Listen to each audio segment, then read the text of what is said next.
Hi there. On weekends, we do reruns so that yours truly can take a couple days off. Look for a fresh new episode on Monday. Meanwhile, please enjoy this episode for this day from a previous year. I thank you so much for your indulgence and loyalty, and have a great weekend.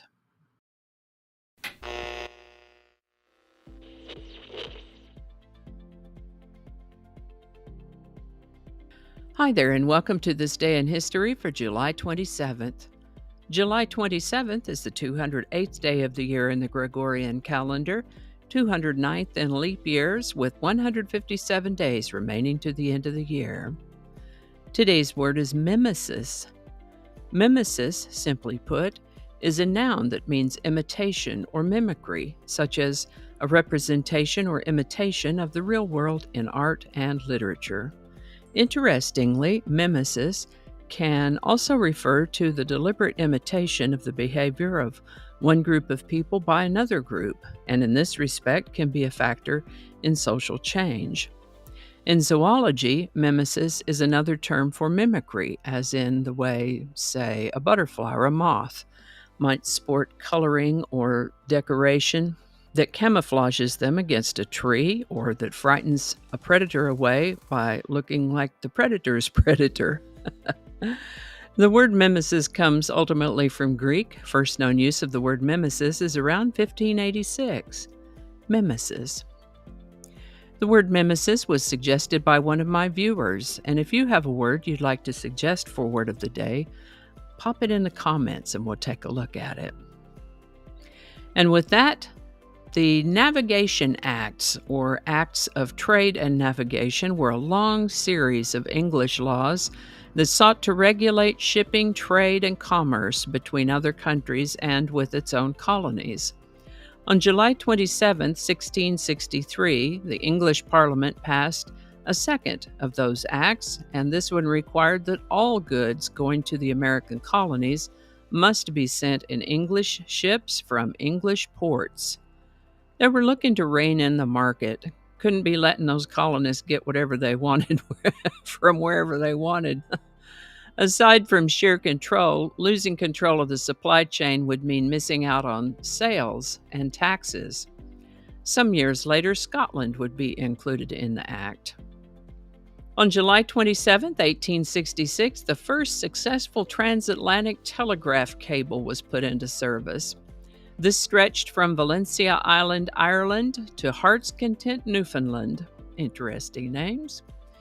Telegraphy is obsolete now, but at the time it was a really big deal to be able to relay communications that quickly. Before telegraphy, it could take months to relay communications by letter. Of course, the ocean, with all that salt water and currents, was really hard on those cables, and they were always having to try to repair or replace them. But this was the day of the first successful telegraph cable put into service. It was on July 27, 1921, that researchers at the University of Toronto proved that the hormone insulin regulates sugar. This is the birthday of a fellow named Gary Gygax, born July 27, 1938. He was an American game designer and co-created a game called Dungeons & Dragons. This is a fantasy tabletop role-playing game that has developed a huge following. Mr. Gygax passed away in 2008 at the age of 69, Gary Gygax.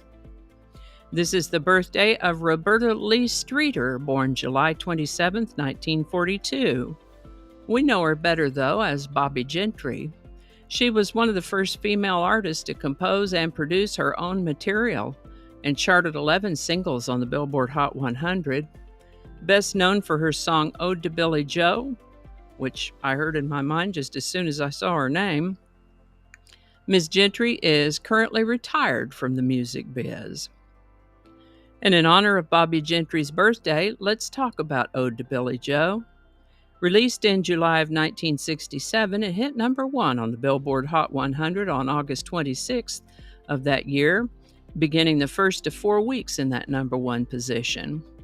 Later chosen as the title track of her debut album, the song is a story as told from the point of view of a girl who was connected to Billie Joe and portrays most effectively her family's indifference to what happened to Billie Joe. In the intervening 55 years, fans and listeners have wondered what Billie Joe and the narrator were throwing off that bridge. Ode to Billie Joe by Bobbie Gentry. Link in the description. And I think that's going to do it for us today. Thank you so much for watching. Consider subscribing if you haven't already. Feel free to share this video with a link in your email, messaging, or social media. If you enjoy this series, you can check out the playlist that contains these videos. I'll put a link to that in the description. That description lives on YouTube, so for other platforms, I'll include a link to my blog page that is called No Really. And you can also find me on Rumble, BitChute, and Odyssey. All those links in that description. Alrighty, that's all I can think of right now. Thanks again, and I'll see you next time. Microphone over there. Hello. Okay. With 202 days remaining to the end of the world. End of the year. Please, not the end of the world. 202 days remaining to the end of the year. Let's read that one again. Yep, it is. That's what it's called. All right. Third time better be a charm. There's no "the" there. Start over. Attracting. Just read the whole thing over. I don't ad-lib very well. You know what? Maybe we can leave that one off.